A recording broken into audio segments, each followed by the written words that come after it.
Hi friends, welcome back to my YouTube channel Shubha Manu vlogs. Friends, ಇವತ್ತು ನನ್ನ weight loss ಜರ್ನಿಯ day 22 ಆಗಿರುತ್ತೆ. ಹಾಗಾಗಿ ನಿನ್ನೆಗೆ 21 day complete ಆಗೋಯಿತು. ಮತ್ತು 21 ಡೇ ಅಂದರೆ 3 ವಾರಗಳು ಮುಗಿದೋಯ್ತು. ಇನ್ನು ಇವತ್ತು ಸ್ಟಾರ್ಟ್ ಆಗ್ತಾ ಇರೋದು ನನ್ನ 4ನೇ ವಾರ. 4ನೇ ವಾರ ಮುಗೀತು ಅಂತ ಅಂದ್ರೂ 1 ತಿಂಗಳು ಕಂಪ್ಲೀಟ್ ಆಗಿಬಿಡುತ್ತೆ. ಅಂದರೆ ನಾನು ವೆಯ್ಟ್ ಲಾಸ್ ಜರ್ನಿನ ಸ್ಟಾರ್ಟ್ ಮಾಡಿಕೊಂಡು 1 ತಿಂಗಳು ಕಂಪ್ಲೀಟ್ ಆಗಿಬಿಡುತ್ತೆ.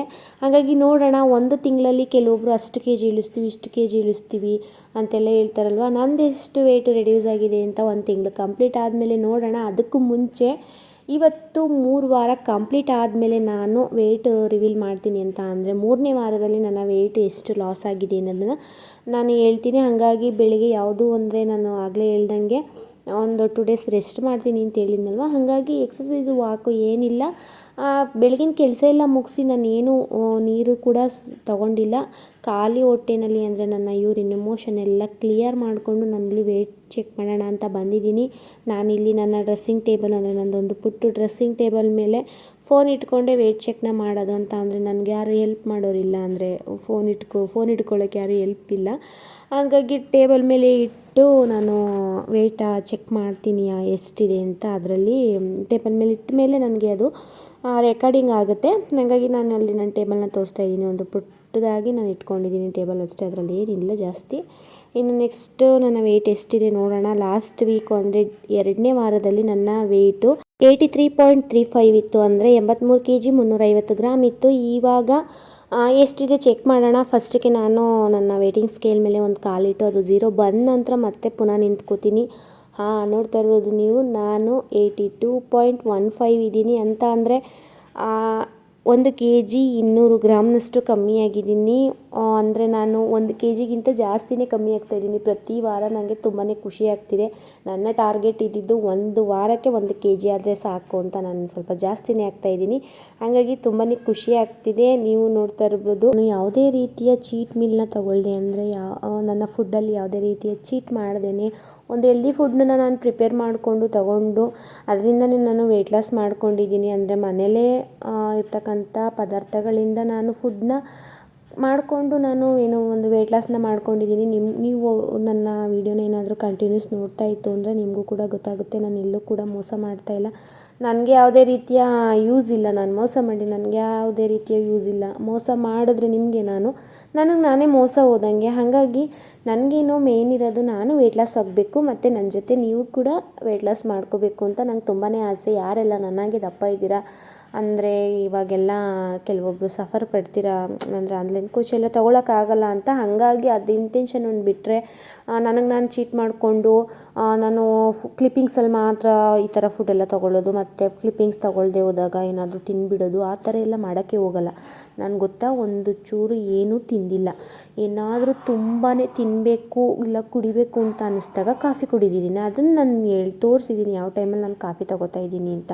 ಹಾಗಾಗಿ ನಾನು ಅದನ್ನು ಕೂಡ ವಿಡಿಯೋದಲ್ಲಿ ತೋರಿಸ್ತೀನಿ. ನಾನು ವೀಕ್ಲಿ 1 ಟೈಮು ಇಲ್ಲ ಅಂದರೆ ತುಂಬ ಕುಡಿಬೇಕು ಅಂದಾಗ 2 ಟೈಮ್ ಕಾಫಿ ತೊಗೋತೀನಿ. ಅದನ್ನು ಬಿಟ್ಟರೆ ನಾನು ಯಾವುದೇ ರೀತಿಯ ಚೀಟ್ ಮೀಲ್ನ ಇದುವರೆಗೂ ತೊಗೊಳ್ಳೋದು ಇಲ್ಲ. ಇಲ್ಲಿ ಊರ ಹತ್ರ ಎಲ್ಲ ಸಮೋಸ ಅದು ಇದು ಅಂತ ಮಾರ್ಕೊಂಡು ಬರ್ತಾರೆ, ಬಟ್ ಅದೇನೂ ತಿಂದೇ ಇಲ್ಲ ನಾನು. ಹಾಗಾಗಿ ಇಲ್ಲಿ ನಾನು ಬೆಳಗಿನ ನನ್ನ ಡೆಟಾಕ್ಸ್ ವಾಟರು ಇದೆಲ್ಲನೂ ಮುಗಿಸ್ಕೊಂಡು ನಾನು ಇಲ್ಲಿ ರೊಟ್ಟಿನ ತೊಗೋತಾ ಇದ್ದೀನಿ. ಆಮೇಲೆ ಇನ್ನೊಂದು ಮರೆತುಬಿಟ್ಟೆ, ಇವತ್ತು ಡೆಟಾಕ್ಸ್ ವಾಟರ್ನ ಚೇಂಜ್ ಮಾಡಬೇಕಾಗಿತ್ತು. ಹಾಗಾಗಿ ನಾನು ಸ್ವಲ್ಪ ಪೀರಿಯಡ್ ಪ್ರಾಬ್ಲಮ್ ಇರೋದ್ರಿಂದ ನನಗೆ ಪೇಯ್ನ್ಗೆ ಸ್ವಲ್ಪ ರಿಲ್ಯಾಕ್ಸ್ ಸಿಗಲಿ ಅಂದ್ಬಿಟ್ಟು ಮಧ್ಯ ಸ್ವಲ್ಪ ಎಲ್ಲ ಚೇಂಜಸ್ ಮಾಡಿಕೊಂಡೆ. ಡೆಟಾಕ್ಸ್ ವಾಟರು ಅಂದರೆ ಅಜ್ವೈನ್ ನೀರು ಮತ್ತು ಜೀರಾ ವಾಟರು ಇದೆಲ್ಲ ತೊಗೊತಿದ್ದೆ. ಹಾಗಾಗಿ ಕಂಟಿನ್ಯೂಸ್ ಆಗಿ ನಾನು ಏನು ಪುದೀನ ಮತ್ತು ಶುಂಠಿನ ತೊಗೊಂಡಿರಲಿಲ್ಲ. ಅದಕ್ಕೆ ನಾನು ಏನು ಮಾಡ್ತಾಯಿದ್ದೀನಿ, ಇವಾಗ ಪುದೀನ ಜೊತೆ ಒಂದು 1 ಇಂಚು 2 ಇಂಚಷ್ಟು ಚಕ್ಕೆನ ಹಾಕ್ಕೊಂಡು ಕುದಿಸ್ಕೊಂಡು ತೊಗೋತಾ ಇದ್ದೀನಿ. ಅದನ್ನು ನೀವು ನೋಡಿದ್ರೆ ಯಾವಾಗಲೇ ವೀಡಿಯೋದಲ್ಲಿ ಬಟ್ ನಾನು ಹೇಳೋದನ್ನ ಮರ್ತ್ಕೊಬಿಟ್ಟೆ. ಇದು ನನ್ನ 4ನೇ ವಾರದ ಡೆಟಾಕ್ಸ್ ವಾಟರ್ ಆಗಿರುತ್ತೆ. ಇನ್ನು 4 ವಾರಕ್ಕೂ ಕೂಡ ನಾನು ಒಂದು ಡಿಫ್ರೆಂಟ್ ಆದಂಥ ಡೆಟಾಕ್ಸ್ ವಾಟರ್ನ ಮಾಡ್ಕೊಂಡಿದ್ದೀನಿ. 1ನೇ ವಾರದಲ್ಲಿ ನಾನು ಜೀರಿಗೆನ ಪುಡಿ ಮಾಡಿಕೊಂಡು ಬಿಸಿ ನೀರಿಗೆ ಹಾಕ್ಕೊಂಡು ಅದು ಪೌಡರ್ನ ಕುಡಿತೀನಿ, ಅಂದರೆ ಜೀರಾ ವಾಟರ್ನ ತೊಗೋತಿದ್ದೆ. 2ನೇ ವಾರದಲ್ಲಿ ನಾನು ಅಜ್ವೈನ್ ನೀರನ್ನು ತೊಗೋತಿದ್ದೆ, ಅಜ್ವೈನ್ನ ಕುದಿಸ್ಕೊಂಡು ಕುಡಿತಿದ್ದೆ. ನೆಕ್ಸ್ಟು 3ನೇ ವಾರದಲ್ಲಿ ಪುದೀನ ಮತ್ತು ಶುಂಠಿನ ಕುದಿಸ್ಕೊಂಡು ಕುಡಿತಿದ್ದೆ. ಹಾಗಾಗಿ ಇದು 4ನೇ ವಾರ ಆಗಿರೋದ್ರಿಂದ ಪುದೀನ ಮತ್ತು ಚಕ್ಕೆನ ಹಾಕ್ಕೊಂಡು ಅದನ್ನು ಕುದಿಸ್ಕೊಂಡು ಕುಡಿತಾ ಇದ್ದೀನಿ. ಕೆಲವೊಂದು ಸಲ ಬೆಳಗ್ಗೆ ಟೈಮ್ ಏನಾದರೂ ಲೇಟ್ ಆಯಿತು ಅಂತ ಅಂದರೆ ಎದ್ದೇಳಿದ್ದು ಲೇಟ್ ಆಯಿತು ಅಂದಾಗ ಸ್ಕೂಲಿಗೆ ಹೋಗ್ತಾನೆ ಚಿಂಟು ಮತ್ತು ಇವರು ಡ್ಯೂಟಿಗೆ ಹೋಗ್ತಾರಲ್ಲ, ಹಾಗಾಗಿ 8 ಗಂಟೆ ಅಷ್ಟರಲ್ಲೆಲ್ಲ ತಿಂಡಿ ರೆಡಿಯಾಗಿರಬೇಕು. ಅಷ್ಟರಲ್ಲೇನಾದರೂ ಆಗಲಿಲ್ಲ ಅಂತ ಅಂದಾಗ ಸಿಂಪಲ್ಲಾಗಿ ಹಿಂಗೆ ರೊಟ್ಟಿ ಚಟ್ನಿನೋ ಇಲ್ಲ ದೋಸೆ ಚಟ್ನಿನೋ ಈ ಥರ ಚಟ್ನಿ ಐಟಮ್ನ ಮಾಡಿಬಿಡ್ತೀನಿ ಏನಾದರೂ ಇತ್ತು ಅಂದಾಗ. ಹಾಗಾಗಿ ನೆನ್ನೆನೂ ಕೂಡ ರೈಸ್ ಇತ್ತಲ್ಲ ಅಂತ ಹೇಳ್ಬಿಟ್ಟು ಇವತ್ತು ರೊಟ್ಟಿ ಚಟ್ನಿನೇ ಮಾಡೋಣ ಅಂದ್ಬಿಟ್ಟು ಮಾಡಿದೆ. ಅದಕ್ಕೆ ಮಧ್ಯಾಹ್ನ ಏನಾದರೂ ಸ್ಪೆಷಲಾಗಿ ಮಾಡೋಣ ಅಂತ ಹೇಳ್ಬಿಟ್ಟು ಮಶ್ರೂಮ್ ತಂದಿದ್ನಲ್ಲ, ಮಶ್ರೂಮ್ ಇತ್ತು. ಮತ್ತು ನಮ್ಮನೆಯವ್ರಿಗೆ ಮಶ್ರೂಮ್ ಹೋಗಲ್ಲ, ಅವ್ರು ಮಶ್ರೂಮ್ ತಿಂತು ಅಂತ ಅಂದ್ರೇ ಸ್ವಲ್ಪ ವಾಮಿಟಿಂಗ್ ಸ್ಟಾರ್ಟ್ ಆಗುತ್ತೆ. ಹಾಗಾಗಿ ಅವ್ರಿಗೆ ಹೂಕೋಸಲ್ಲಿ ಹಂಗೇ ಡ್ರೈ ಪಲ್ಯ ಮಾಡೋಣ ಅಂದರೆ ಹೂಕೋಸ್ದು ಡ್ರೈ ಪಲ್ಯ ಮಾಡಿಬಿಡೋಣ ಬೇಯಿಸ್ಕೊಂಡು ಅಂತೇಳಿ ಮಾಡ್ಕೋತಾ ಇದ್ದೀನಿ. ಇನ್ನು ಮಶ್ರೂಮಲ್ಲಿ ನಾನು ಸ್ವಲ್ಪ ಹಂಗೇ ಎಲ್ಲನೂ ಫ್ರೈ ಮಾಡಿಕೊಂಡು ಅದನ್ನು ಬಿರಿಯಾನಿ ಮಾಡೋಣ ಚಿಂಟುಗೆ ಮತ್ತು ನಮ್ಮ ಅಮ್ಮಂಗೆ ಅಂತ ಹೇಳ್ಬಿಟ್ಟು ಮಾಡ್ತಾಯಿದ್ದೀನಿ. ಇನ್ನು ನಾನು ಬಿರಿಯಾನಿ ತಿನ್ನಲ್ಲ ಅಂದರೆ ರೈಸ್ ತಿನ್ನಲ್ವಲ್ಲ, ಹಾಗಾಗಿ ನಾನೇನು ಫ್ರೈ ಮಾಡಿರ್ತೀನಲ್ಲ ಅದನ್ನು ಸ್ವಲ್ಪ ಎತ್ತಿಟ್ಕೊಂಡು ಅದಕ್ಕೆ ಚಪಾತಿನೇನಾದರೂ ಹಾಕ್ಕೊಳ್ಳೋಣ ಅಂತ ಹೇಳ್ಬಿಟ್ಟು ಹೂಕೋಸು ಪಲ್ಯಕ್ಕೆ ಚಪಾತಿ ಮಾಡ್ತಾಯಿದ್ದೀನಿ. ಮತ್ತು ಇದರಿಂದೇನೋ ಮಶ್ರೂಮಿಂದ ಬಿರಿಯಾನಿ ಮಾಡ್ತಾಯಿದ್ದೀನಿ. ಚಪಾತಿನೂ ತಿನ್ಬೋದಲ್ಲ ನಾನು ಅಂತ ಹೇಳ್ಬಿಟ್ಟು ಎರಡೂ ಕೂಡ ಸ್ವಲ್ಪ ಆಗುತ್ತೆ ನನಗೆ. ನಾನಿಲ್ಲಿ ಏನು ನಾವು ಚಿಕನ್ ಬಿರಿಯಾನಿನೋ ಪಲಾವ್ ಯಾವ ರೀತಿ ಮಾಡ್ತೀವಿ ಅದೇ ರೀತಿ ನಾನಿಲ್ಲಿ ಮಶ್ರೂಮ್ ಬಿರಿಯಾನಿನ ಮಾಡ್ಕೋತಾ ಇದ್ದೀನಿ. ಇನ್ನು ಹೂಕೋಸನ್ನ ಸ್ವಲ್ಪ ಅರಿಶಿನ ಉಪ್ಪನ್ನ ಸೇರಿಸಿ ಅದನ್ನು ಕೂಡ ಬೇಯಿಸ್ಕೊಂಡು ಅದನ್ನೆಲ್ಲ ಸ್ವಲ್ಪ ಸೋದಿಸಿ ಅಂದರೆ ನೀರೆಲ್ಲನೂ ಅದರಿಂದ ಬೇರ್ಪಡಿಸಿ ಅದನ್ನು ಕೂಡ ಈರುಳ್ಳಿ ಟೊಮೊಟೊ ಇದೆಲ್ಲನ ಹಾಕ್ಕೊಂಡು ಫ್ರೈ ಮಾಡಿಕೊಂಡು ಸ್ವಲ್ಪ ಚಿಕನ್ ಮಸಾಲನೂ ಕೂಡ ಹಾಕ್ಕೊಂಡು ಅದಕ್ಕೆ ಲೈಟಾಗಿ ಡ್ರೈ ಫ್ರೈನ ಮಾಡ್ಕೋತಾ ಇದ್ದೀನಿ. ಒಂದು ಟೈಮಿಗಲ್ವಾ ಆಗುತ್ತೆ ಅಂತ ಹೇಳ್ಬಿಟ್ಟು. ಹಾಗಾಗಿ ಇಲ್ಲಿ ನೋಡ್ತಾ ಇರ್ಬೋದು ನೀವು ತುಂಬಾ ಕೆಲಸ ಇರುತ್ತೆ. ನಾನು ಬರೀ ತಿನ್ನೋದು ಇಲ್ಲ ಡಿಟಾಕ್ಸ್ ವಾಟರ್ ಕುಡಿಯೋದು, ವಾಕ್ ಮಾಡೋದು, ಎಕ್ಸಸೈಸ್ ಮಾಡೋದು ಇಷ್ಟನ್ನು ಮಾತ್ರ ತೋರಿಸ್ತೀನಿ. ಇನ್ನು ಅಡುಗೆ ಮನೆಗೆ ಹೋಯ್ತು ಅಂತ ಅಂದರೆ ಆ ಕಡೆಯಿಂದ ಈ ಕಡೆ, ಈ ಕಡೆಯಿಂದ ಆ ಕಡೆಗೆ ಓಡಾಡೋದು ಮತ್ತು ಸ್ಟವ್ ಮುಂದೆನೇ ನಿಂತಿರೋದು ಇದೆಲ್ಲ ತುಂಬಾ ಕೆಲಸ ಆಗಿಬಿಡುತ್ತೆ. ಇನ್ನು ಮುಂಚೆ ಎಲ್ಲ ಹೆಂಗಾಗ್ತಿತ್ತು ಅಂದರೆ ನಿಂತ್ಕೊಂಡು ಅಡುಗೆ ಮಾಡಿದ್ರೆ ಕಾಲೆಲ್ಲ ನೋವು ಬರ್ತಿತ್ತು. ಅಂದರೆ ನಮ್ಮ ಬಾಡಿ ವೆಯ್ಟು ನಮ್ಮ ಪಾದಗಳ ಮೇಲೆ ಬೀಳ್ತಿತ್ತಲ್ವ, ಹಾಗಾಗಿ ತುಂಬಾ ಇಮ್ಮಡಿ ನೋವು ಬರೋದು ಮತ್ತು ಮೊಣಕಾಲು ನೋವು ಬರೋದು ಈ ಥರ ಎಲ್ಲ ಆಗ್ತಿತ್ತು. ಇವಾಗ ಪರವಾಗಿಲ್ಲ, ಅಷ್ಟು ಪೇಯ್ನ್ ಏನಿಲ್ಲ. ಎಷ್ಟೊತ್ತಾರು ನಿಂತ್ಕೊಂಡು ಅಡುಗೆ ಮಾಡು ಏನು ನೋವಿಲ್ಲ, ಆರಾಮಾಗಿದ್ದೀನಿ. ಮತ್ತು ಎಕ್ಸಸೈಸ್ ಎಲ್ಲ ಸ್ಟಾರ್ಟ್ ಮಾಡ್ಕೊಂಡಾಗ ಪೇಯ್ನ್ ಬರುತ್ತೆ, ಅದು ಕೂಡ ಏನಿಲ್ಲ, ಆರಾಮ್ಸೆ ಚೆನ್ನಾಗಿದ್ದೀನಿ. ಎಲ್ಲನೂ ಕೂಡ ಅಭ್ಯಾಸ ಆಗಿಬಿಟ್ಟಿದೆ. ಹಾಗೇ ಏನು ಗೊತ್ತಾ, ಎಕ್ಸಸೈಸ್ ಎಲ್ಲ ಮಾಡಿದಾಗ ನೋವು ಬರುತ್ತಲ್ಲ ಯಾರು ಮಾಡೋರು ಅನ್ನೋ ಒಂದು ಭಯದಲ್ಲಿ ಸ್ಟಾರ್ಟಿಂಗ್ ಡೇಸಲ್ಲಿ ಸ್ವಲ್ಪ ಎಕ್ಸಸೈಸ್ ಎಲ್ಲ ಮಾಡೋಕ್ಕೆ ಕಳ್ಳಾಟ ಆಡ್ತಿದೆ. ಅಂದರೆ ನಾನೇ ಸ್ವಲ್ಪ ಅದರಿಂದ ದೂರ ಓಡ್ತಿದ್ದೆ. ಬಟ್ ಇವಾಗೇನಿಲ್ಲ, ಅಭ್ಯಾಸ ಆಗಿಬಿಟ್ಟಿದೆ. ಹಾಗಾಗಿ ಆರಾಮಾಗಿ ಮಾಡೋಣ ಅಂತ ಅಂದ್ಕೊಂಡಿದ್ದೀನಿ. ಮಶ್ರೂಮಿಂದ ಬಿರಿಯಾನಿ ಮಾಡ್ಕೋತಾ ಇದ್ದೀನಿ. ಇನ್ನು ಹೂಕೋಸಿಂದ ಡ್ರೈ ಫ್ರೈನ ಮಾಡ್ಕೋತಾ ಇದ್ದೀನಿ, ಅಂದರೆ ಒಂದು ಡ್ರೈ ಪಲ್ಯನ ಮಾಡ್ಕೋತಾ ಇದ್ದೀನಿ. ಎರಡರಲ್ಲೂ ಕೂಡ ಒಂದೇ ರೀತಿಯ ಆರೋಗ್ಯದ ಗುಣಗಳಿದೆ. ಹಾಗಾಗಿ ಮಶ್ರೂಮು ಮತ್ತು ನಾವು ಹೂಕೋಸನ್ನ ಬಳಸ್ಕೊಂಡು ಏನಾದರೂ ಮಾಡ್ಕೋತು ಅಂತ ಅಂದರೆ ನಾವು ಬೇಗನೆ ವೆಯ್ಟ್ ಲಾಸ್ನ ಮಾಡ್ಕೋಬೋದು. ವೆಯ್ಟ್ ಲಾಸ್ ಮಾಡೋದಕ್ಕೆ ಇದು ನಮಗೆ ಹೆಲ್ಪ್ ಮಾಡುತ್ತೆ. ಮತ್ತು ಅತಿ ಹೆಚ್ಚು ಫೈಬರ್ ಇರುತ್ತೆ ಇದರಲ್ಲಿ, ನಮಗೆ ಫೈಬರ್ ಕಂಟೆಂಟ್ ಜಾಸ್ತಿ ಇರುತ್ತೆ. ಅದನ್ನು ತಗೊಳ್ಳೋದ್ರಿಂದ ನಮ್ಮ ವೆಯ್ಟ್ ಲಾಸು ಕೂಡ ಆಗುತ್ತೆ. ಇನ್ನು ಇದೆರಡರ ಸೇವನೆಯಿಂದ ನಮ್ಮ ಕೊಲೆಸ್ಟ್ರಾಲ್ ಕೂಡ ಕಡಿಮೆ ಆಗುತ್ತೆ ಮತ್ತು ನಮ್ಮ ಹೃದಯ ಸಂಬಂಧಿತ ಕಾಯಿಲೆಗಳು ಕೂಡ ಕಡಿಮೆ ಆಗುತ್ತೆ.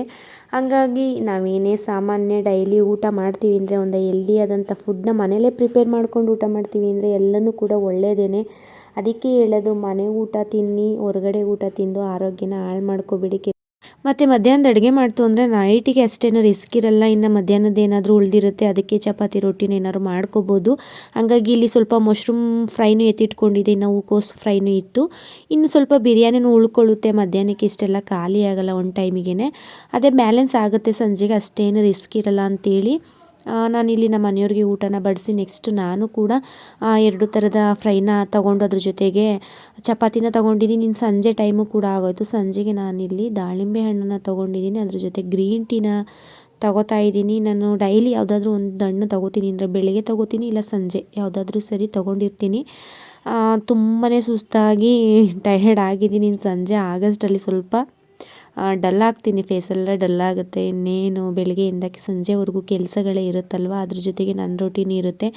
ಇನ್ನು ಹೌಸ್ ವೈಫ್ ಅಂತ ಅಂದರೆ ಇನ್ನು ಬೆಳಗ್ಗೆ ಎದ್ದೇಳ್ತು ಅಂದರೆ ಇನ್ನು ಮಲಗ್ದಾಗೇ ನಮಗೆ ನಿದ್ದೆ ಅಂತ ಬಂದಾಗೇ ನಮ್ಮ ಕೆಲಸ ಮುಗೀತು ಅಂತ ಅರ್ಥ. ನೈಟೆಲ್ಲ ನೆನೆಸಿ ನೀರಿಡಬೇಕಲ್ಲ, ಮೆಂತ್ಯ ಮತ್ತು ಫ್ಲಾಕ್ಸ್ ಸೀಡ್ಸ್ದು ಅದೆಲ್ಲ ಮುಗಿಸಿ ನಾನು ಕೂಡ ಚಿಯಾ ಸೀಡ್ಸ್ ನೀರನ್ನ ಕುಡಿದು ಮತ್ತು ನಾನೆಲ್ಲ ಫೇಸ್ಗೆ ಕ್ರೀಮ್ ಹಾಕ್ಕೊಂಡು ನನ್ನ ಮಗನಿಗೂ ಕೂಡ ಕೈಗೆಲ್ಲ ಬಾಡಿ ಲೋಷನ್ ಎಲ್ಲ ಹಾಕಿ, ಕೈಗೆ ಕಾಲಿಗೆಲ್ಲ ಬಾಡಿ ಲೋಷನ್ ಎಲ್ಲ ಹಾಕಿ ಅವನನ್ನು ಮಲಗಿಸೋಣ ಅನ್ನೋಷ್ಟರಲ್ಲಿ ಅವನದೇನಾದರೂ ವಾಶ್ರೂಮ್ಗೆ ಹೋಗೋದು ಕಿತಾಪತಿ ಆಗುತ್ತೆ. ನಾನು ಮಲ್ಕೋಬೇಕು ಅನ್ನೋಷ್ಟರಲ್ಲಿ ಇನ್ನು ಅವನೊಬ್ಬನೇ ವಾಶ್ರೂಮ್ಗೆ ಹೋಗಲ್ಲ. ಹಂಗಾಗಿ ಅವನನ್ನು ಕೂಡ ಕರ್ಕೊಂಡೋಗಿದ್ದು ಬಂದು ಅದಾದಮೇಲೆ ನಾನು ನಿದ್ದೆ ಮಾಡೋದು ಅಂದರೆ ಸುಮಾರು 10 ಗಂಟೆ ಮೇಲೆ ಆಗಿಬಿಡುತ್ತೆ. ಮನೆ ಕೆಲಸದ ಜೊತೆ ಮನೇಲಿರ್ತಕ್ಕಂಥವ್ರನ್ನು ಮೇಂಟೈನ್ ಮಾಡಿಕೊಂಡು ನಾನು ಒಂದು ರೊಟೀನ್ನ ಸ್ಟಾರ್ಟ್ ಮಾಡ್ಕೊಂಡಿದ್ದೀನಲ್ಲ, ಅದು ಸಾಮಾನ್ಯದ ಕೆಲಸ ಅಲ್ಲ. ಎಲ್ರಿಗೂ ಸ್ವಲ್ಪ ಹಿಂಸೆ ಆಗೇ ಆಗುತ್ತೆ. ಹಾಗಾಗಿ ಯಾರೆಲ್ಲ ವೆಯ್ಟ್ ಲಾಸ್ ಜರ್ನಿನ ಮಾಡ್ಕೋತಾ ಇದ್ದೀರಾ ಎಲ್ರಿಗೂ ಕೂಡ ಆಲ್ ದ ಬೆಸ್ಟ್ನ ಹೇಳ್ತಾ, ನಮ್ಮ ಮನೆಯವ್ರು ಹೇಳ್ತಾರೆ, ಎಷ್ಟು ಮಾತಾಡ್ತೀಯ, ಎಷ್ಟು ಫಾಸ್ಟಾಗಿ ಮಾತಾಡ್ತೀಯ ನೀನು ಅಂತ. ಯಾರಿಗೆಲ್ಲ ನಾನು ಫಾಸ್ಟಾಗಿ ಮಾತಾಡಿದೆ ಅಂತ ಅನಿಸಿದ್ರೆ ಪ್ಲೀಸ್ ಕಮೆಂಟ್ ಮಾಡಿ. ಮತ್ತು ಹಾಗೆಯೇ ಬಾಯ್ ಫ್ರೆಂಡ್ಸ್.